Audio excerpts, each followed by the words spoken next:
नमस्कार साथियों, मैं आपका ऋषिकेश गुर्जर एक बार फिर आपके सामने लाइव हूँ एक और विरासत के साथ।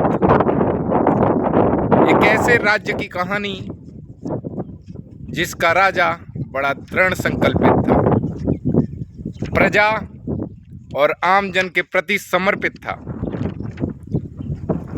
1838 के अंग्रेजों के उस काले कानून के खिलाफ, जो कि अंग्रेजों ने भूमि अधिग्रहण बिल लेकर आए, जिसमें कि कंपनी की नियम और शर्तें कुछ थीं कि यहाँ के किसान हमारे कहे अनुसार फसल उत्पादन करेंगे।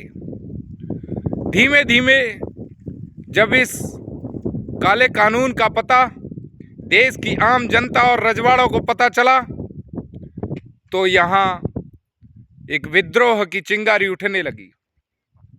वो विद्रोह की चिंगारी फैलते फैलते ये आप देख रहे होंगे, चंबल का घना बेहड़ जिसके बीच बसा हुआ ये सूबा देवहंस कसाना का किला। यहाँ के राजा सूबा देवहंस, जो कि प्रजा के प्रति बड़े समर्पित और दया भाव के थे, उनको पता चला कि अंग्रेजों ने जबरदस्ती हम पर एक काले कानून थोप दिए हैं। जब ऐसा पता चला तो इनके मित्र धौलपुर के राजा का सहयोग लेकर इन्होंने 1857 की क्रांति का बिगुल फूंक दिया। और उस 1857 की क्रांति का बिगुल ऐसा फूंका कि यहाँ से दिल्ली की तरफ कूच कर दिया। आप इधर देख रहे होंगे रनिवास और इधर देख रहे होंगे राजा साहब की चौपाल, जिसे दीवाने खास हमारी भाषा में पंचायत कहा जाता है। इधर महाराज की पंचायत बैठती थी, न्यायिक फैसले हुआ करते थे।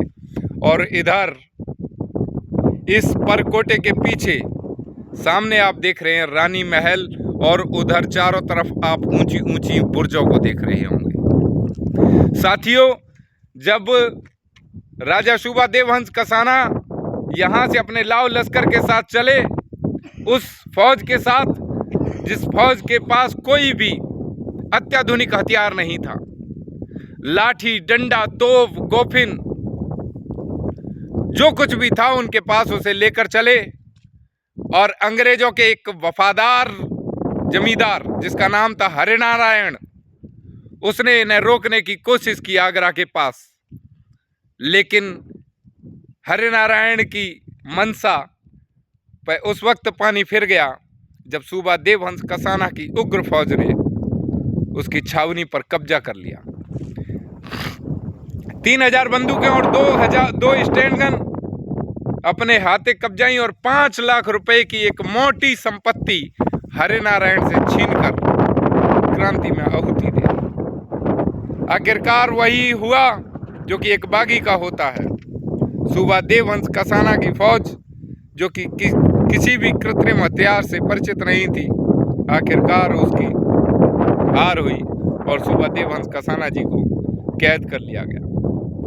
साथियों, इस किले के किस्से और बहादुरी के कारनामे बहुत बड़े बड़े रहे हैं। कहते हैं कि धौलपुर के राजा की पगड़ी सर मथुरा के राजा के पास गिरवी रखी हुई थी। एक वाकया होता है, सर मथुरा के राजा के पास जब सूबा देवहंस कसाना को पता चलता है कि महाराज की पगड़ी गिरवी रखी हुई है, तो वो सर मथुरा के ऊपर चढ़ाई कर देते हैं। सर मथुरा का सहयोग करौली की रियासत करती है, जो कि ईस्ट इंडिया कंपनी का बड़ा सहयोगी राज्य था। लेकिन गुर्जरों की फौज ने करौली और सर मथुरा की सम्मिलित फौज को कुचल कर रख दिया और ससम्मान वहां की पगड़ी को लाकर और धौलपुर के नरेश के वापिस की। धौलपुर नरेश ने मित्रता का वचन निभाते हुए और मित्रता की प्रगाढ़ प्रकाष्ठा देते हुए सूबा देवहंस कसाना को इस क्षेत्र का सूबेदार नियुक्त किया। यहां से 100 कोस तक का क्षेत्र सूबा देवहंस कसाना के नेतृत्व में आ गया। एक ऐसा न्यायप्रिय शासक जो 1857 की क्रांति ने जब पूरे देश को अपनी लपटों में ले लिया था, उस वक्त देश में एक ही नाम था, सूबा देवहंस कसाना, जो कि चंबल की धरती का वीर पुत्र था। धौलपुर, मुरैना, श्योपुर, करौली और आगरा तक के पूरे क्षेत्र को अंग्रेज विहीन कर ईस्ट इंडिया कंपनी के प्रभाव को नस्तनाबूद कर दिया। और उस क्षण को बड़े गौरवान्वित महसूस करते हुए अपने आप को क्रांति की आग में झोंक दिया। साथियों, इस महल की भव्यता देखते ही बनती है। आप देखेंगे कि यह पूरा का पूरा महल लाल पत्थर से बना हुआ है। ये लाल पत्थर इसी माटी का है, यहीं से पैदा हुआ और इसे बनाने के लिए विदेशी कारीगर आए। आप इस पे प्यारी और शानदार नक्काशियां देख रहे होंगे। बुर्जों का तो अलग ही हाल है। ऐसा लगता है इस नौजवान किले को खत्म करने का बीड़ा हमारी भारत सरकार ने उठा रखा है। आज भी देखें तो ये खंडहर अपने शौर्य की गाथा को आज भी कहता है। गुर्जरों के उस वंश को जिसे शेर की उपाधि दी गई, कसाना उस वंश की गौरव गाथा को कहता है। आप पीछे एक डैम देख रहे होंगे। यह डैम सुरक्षा के लिहाज से सूबा देवहंस कसाना ने इसका निर्माण कराया। उधर आप देख रहे होंगे, उधर जेल थी जहां कैदियों को रखा जाता था।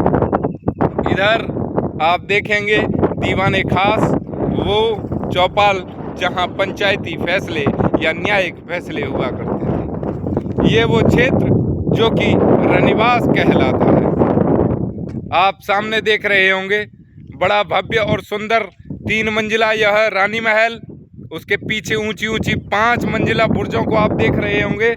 और जिस जगह पर हम खड़े हुए हैं, ये 5 मंजिल का एक कोर्ट है, जो कि शायद उस वक्त सैनिकों के विश्राम में उपयोग किया जाता था। साथियों, भव्यता और सुंदरता में इस किले का कोई सानी नहीं है। आप देखेंगे बड़ी प्यारी नक्काशी आज भी मौजूद है। इस किले का निर्माण लाल पत्थर से किया गया है। यह लाल पत्थर इसी माटी का है। जय हिंद, जय भारत।